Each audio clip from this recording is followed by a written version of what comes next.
Fourth act. Scene, same as in Act 1. Lady Windermere, lying on sofa. How can I tell him? I can't tell him, it would kill me. I wonder what happened after I escaped from that horrible room. Perhaps she told him the true reason of her being there, and the real meaning of that fatal fan of mine. Oh, if he knows. How can I look him in the face again? He would never forgive me. Touches bell. How securely one thinks one lives, out of reach of temptation, sin, folly, and then suddenly, oh, life is terrible. It rules us, we do not rule it. Enter Rosalie Wright. Rosalie. Did your ladyship ring for me? Lady Windermere.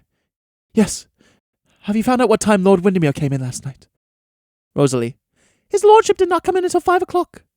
5 o'clock. He knocked at my door this morning, didn't he? Yes, my lady. At 9:30. I told him your ladyship was not yet awake. Did he say anything?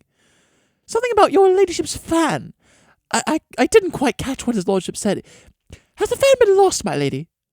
I can't find it, and Parker says it was not left in any of the rooms. He has looked in all of them, and on the terrace as well. Lady Windermere. It doesn't matter. Tell Parker not to trouble, that will do. Exit Rosalie. Lady Windermere, rising. She is sure to tell him. I can fancy a person doing a wonderful act of self-sacrifice, doing it spontaneously, recklessly, nobly, and afterwards finding out that it costs too much. Why should she hesitate between her ruin and mine? How strange. I would have publicly disgraced her in my own house. She accepts public disgrace in the house of another to save me. There is a bitter irony in things. A bitter irony in the way we talk of good and bad woman. Oh, what a lesson. And what a pity that in life we only get to our lessons when they are of no use to us. For even if she doesn't tell, I must. Oh, the shame of it. The shame of it. To tell it is to live through it all again. Actions are the first tragedy in life. Words are the second. Words are perhaps the worst. Words are merciless. Oh. Starts as Lord Windermere enters. Lord Windermere kisses her. Margaret, how pale you look. I slept very badly. Sitting on the sofa with her. I'm so sorry.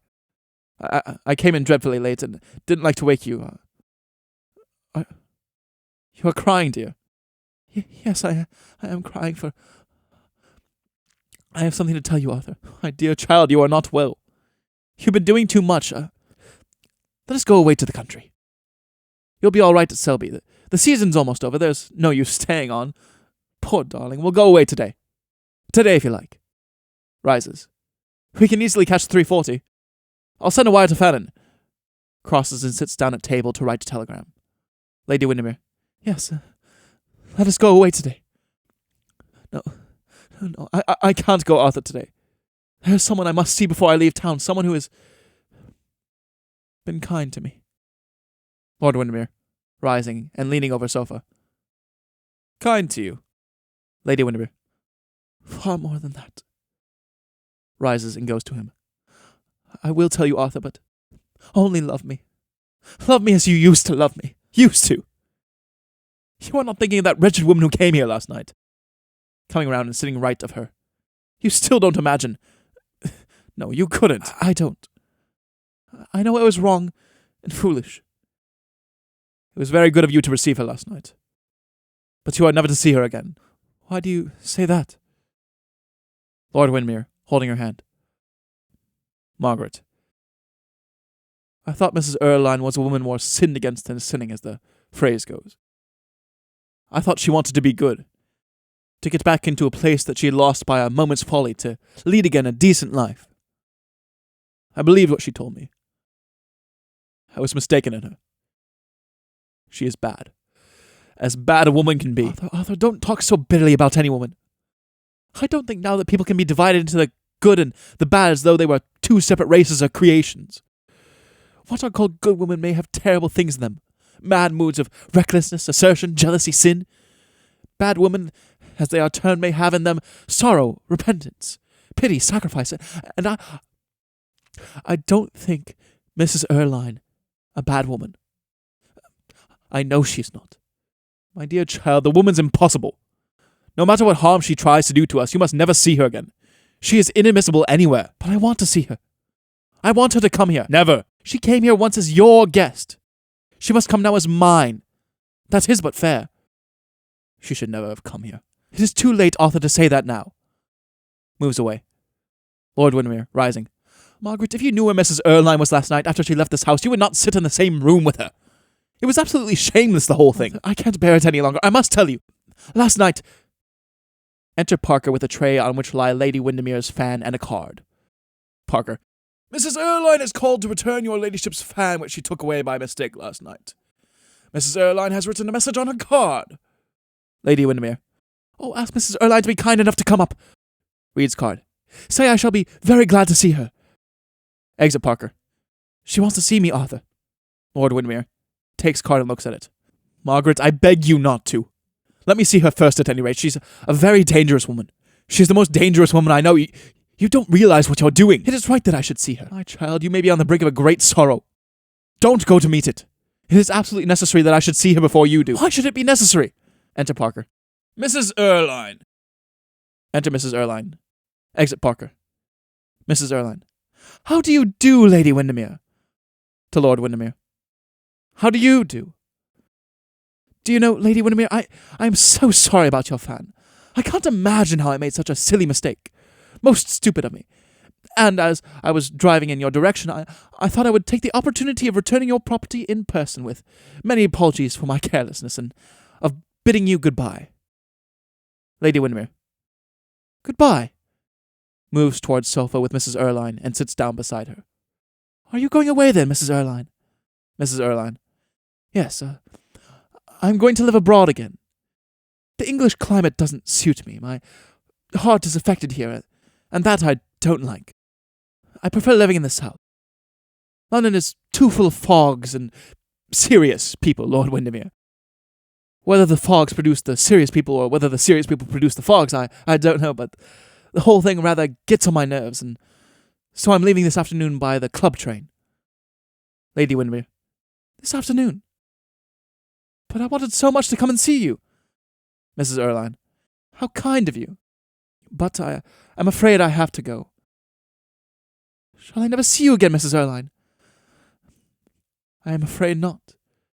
Our lives lie too far apart. But there is a little thing I would like you to do for me.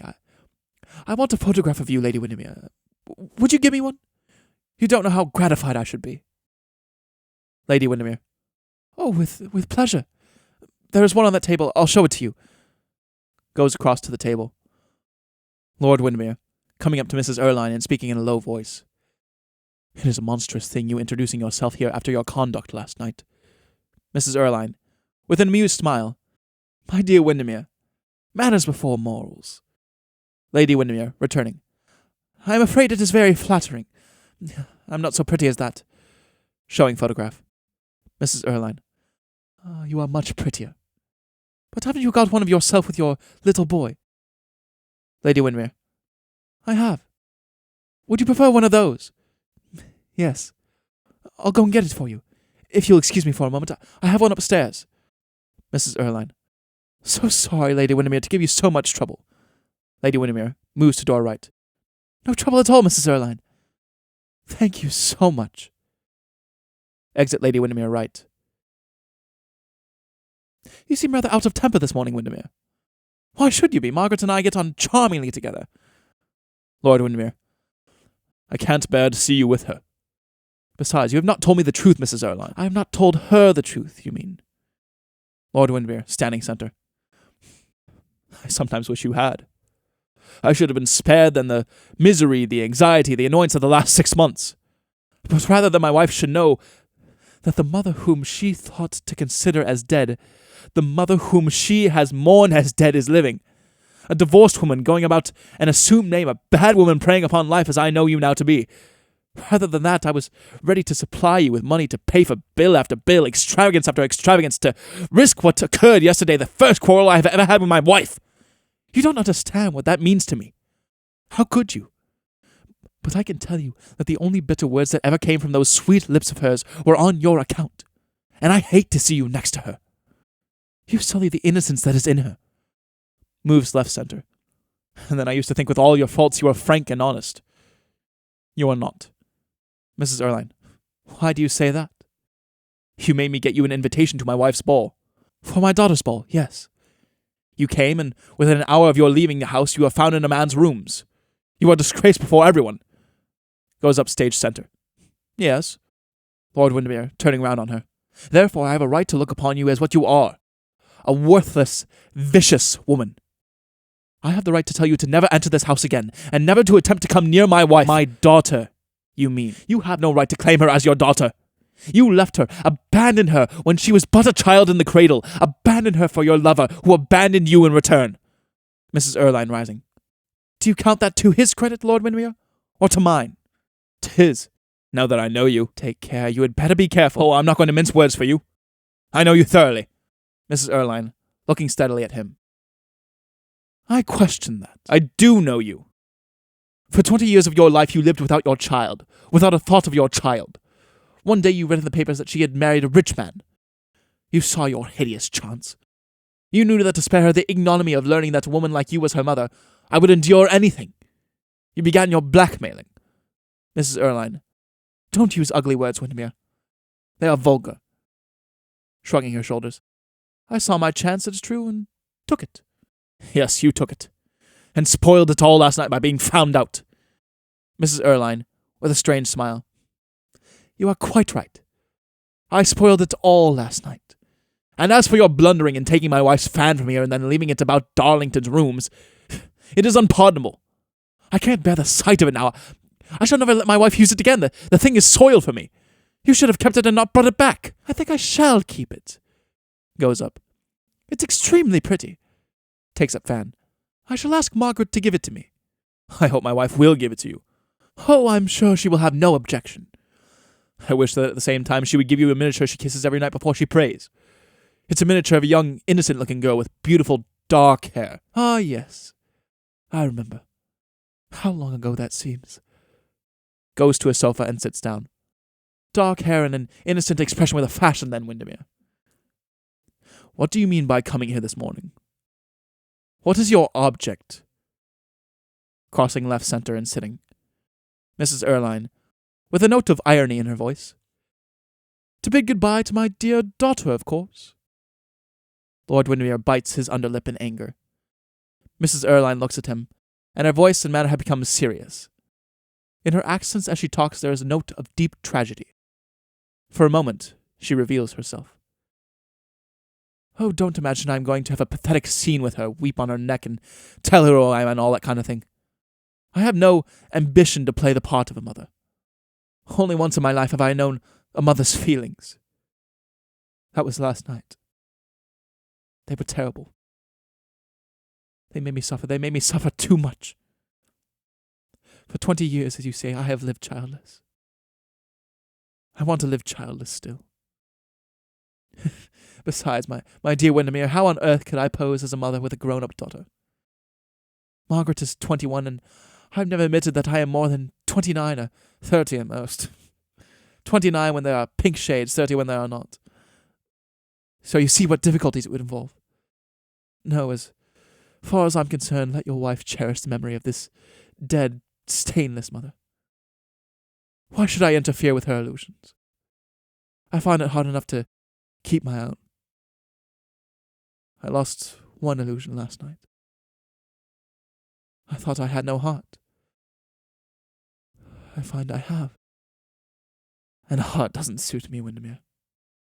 Somehow it doesn't go with modern dress. It makes one look so old. Takes up a hand mirror from table and looks into it. And it spoils one's career at critical moments. Lord Windermere. You fill me with horror. With absolute horror. Mrs. Erline rising. I suppose, Windermere, you would like me to retire into a convent or become a hospital nurse or something of that kind as people do in silly modern novels. That is stupid of you, Arthur. In real life, we don't do such things. Not as long as we have any good looks left, at any rate.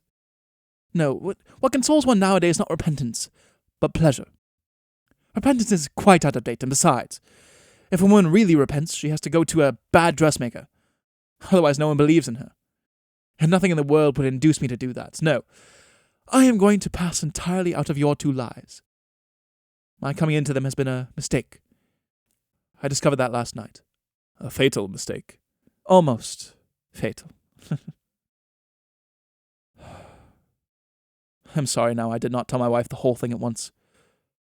Mrs. Erline, I regret my bad actions. You regret your good ones. That is the difference between us. I don't trust you. I will tell my wife. It's better for her to know and for me. It will cause her infinite pain. It will humiliate her terribly, but it is right that she should know. You propose to tell her. I'm going to tell her. Mrs. Erline, going up to him.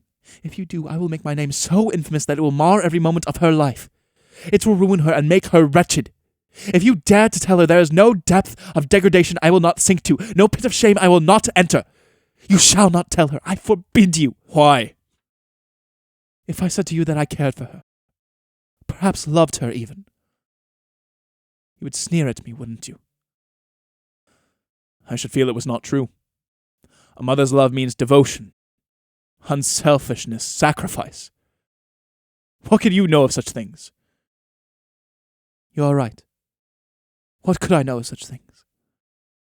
Don't let us talk any more about it. As for telling my daughter who I am, that I do not allow. It is my secret, it is not yours.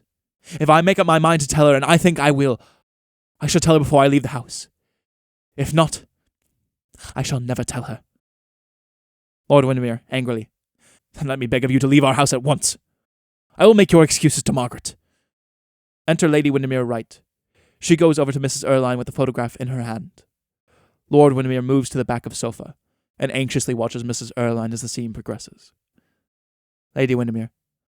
I am so sorry, Mrs. Erline, to have kept you waiting. I couldn't find the photograph anywhere.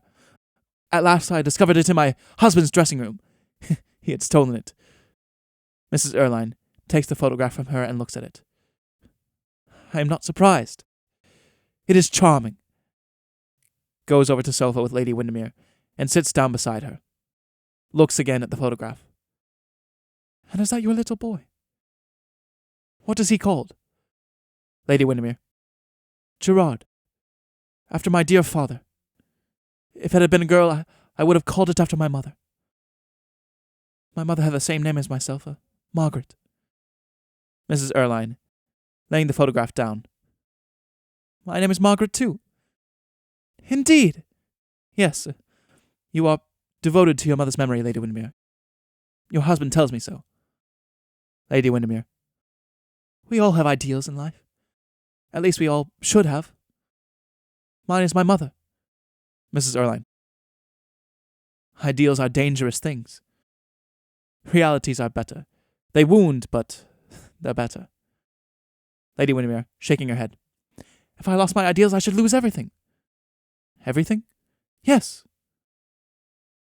Did your father often speak to you of your mother? No, it gave him too much pain. He told me how my mother had died a few months after I was born. His eyes filled with tears as he spoke. Then he begged me to never mention her name to him again. It made him suffer to even hear it. My father really died of a broken heart. His was the most ruined life I know. Mrs. Erline, rising. I am afraid I must go now, Lady Windermere. Lady Windermere, rising. Oh, no, don't. I think I had better. My carriage must have come back by this time. I sent it to Lady Jedburgh's with a note. Lady Windermere. Would you mind seeing if Mrs. Erline's carriage has come back? Pray, don't trouble Lord Windermere. Yes, Arthur, do go, please. Lord Windermere hesitates for a moment and looks at Mrs. Erline. She remains quite passive. He leaves the room. Lady Windermere, to Mrs. Erline. Oh, what am I to say to you? You saved me last night. Goes towards her. Hush. Don't speak of it. I must speak of it.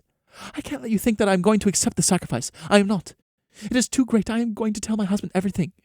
It is my duty. It is not your duty. At least, you have duties to others besides him. You say you owe me something? I owe you everything. Then pay your debt by silence. That is the only way in which it can be paid. Don't spoil the one good thing I have done in my life by telling it to anyone. Promise me that what passed last night will remain a secret between us. You must not bring misery into your husband's life. Why spoil his love? You must not spoil it. Love is easily killed. Oh, how easily love is killed. Pledge me your word, Lady Windermere, that you will never tell him. I insist upon it. Lady Windermere, with bowed head. It is your will, not mine. Yes, it is my will. And never forget your child. I like to think of you as a mother. I like you to think of yourself as one. Lady Windermere, looking up. I always will now. Only once in my life have I forgotten my own mother. That was last night. Oh, if I had remembered her, I should not have been so foolish, so wicked. Mrs. Erlynne, with a slight shudder. Hush. Hush. Last night is quite over. Enter Lord Windermere. Lord Windermere. Your carriage has not come back yet, Mrs. Erlynne. It makes no matter. I'll take a hansom. There's nothing in the world so respectable as a good Shrewsbury and a Talbot. And now, dear Lady Windermere, I'm afraid it really is goodbye. Moves up centre. Oh, I remember. You'll think me absurd, but do you know, I've taken a great fancy to this fan that I was silly enough to run away with last night from your ball. Now, I wonder, would you give it to me? Lord Windermere says you may. I know it is his present. Oh, certainly, if it will give you any pleasure. But it has my name on it. It has Margaret on it. But we have the same Christian name. Oh, I forgot. Of course, do have it. What a wonderful chance of our names being the same. Mrs. Erlynne. Quite wonderful. Thanks. It will always remind me of you. Shakes hands with her. Enter Parker. Lord Augustus Lorton. Mrs. Erlynne's carriage has come. Enter Lord Augustus. Lord Augustus. Good morning, dear boy. Good morning, Lady Windermere. Sees Mrs. Erlynne. Mrs. Erlynne! How do you do, Lord Augustus? Are you quite well this morning? Lord Augustus, coldly. Quite well. Thank you, Mrs. Erlynne. You don't look well at all, Lord Augustus. You stop up too late. It is so bad for you. You really should take more care of yourself. Goodbye, Lord Windermere. Goes towards door with a bow to Lord Augustus. Suddenly smiles and looks back at him. Lord Augustus! Won't you see me to my carriage? You might carry the fan. Lord Windermere. Allow me. Mrs. Erlynne. No. I want Lord Augustus. I have a special message for the dear Duchess. Won't you carry the fan, Lord Augustus? Lord Augustus. If you really desire it, Mrs. Erlynne. Mrs. Erlynne, laughing. Of course I do. You'll carry it so gracefully. You would carry off anything gracefully, dear Lord Augustus. When she reaches the door, she looks back for a moment at Lady Windermere. Their eyes meet. Then she turns and exits centre, followed by Lord Augustus. Lady Windermere. You will never speak against Mrs. Erlynne again, Arthur, will you? She is better than one thought her. She is better than I am. Lord Windermere, smiling as he strokes her hair. Child, you and she belong to different worlds. Into your world evil has never entered. Don't say that, Arthur. There is the same world for all of us, and good and evil, sin and innocence go through it hand in hand.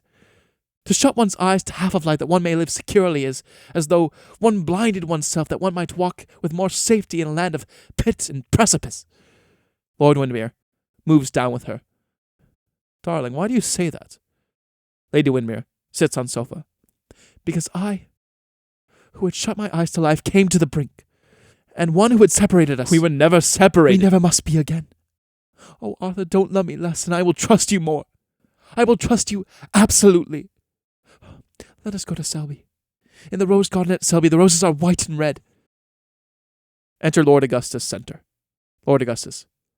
Arthur, she has explained everything. Lady Windermere looks horribly frightened at this. Lord Windermere starts. Lord Augustus takes Windermere by the arm and brings him in front of stage. He talks rapidly and in a low voice. Lady Windermere stands watching them in terror. My dear fellow, she has explained every damned thing. We all wronged her immediately. It was entirely for my sake she went to Darlington's rooms. Called first at the club, fact is, wanted to put me out of suspense. And being told I had gone on, followed.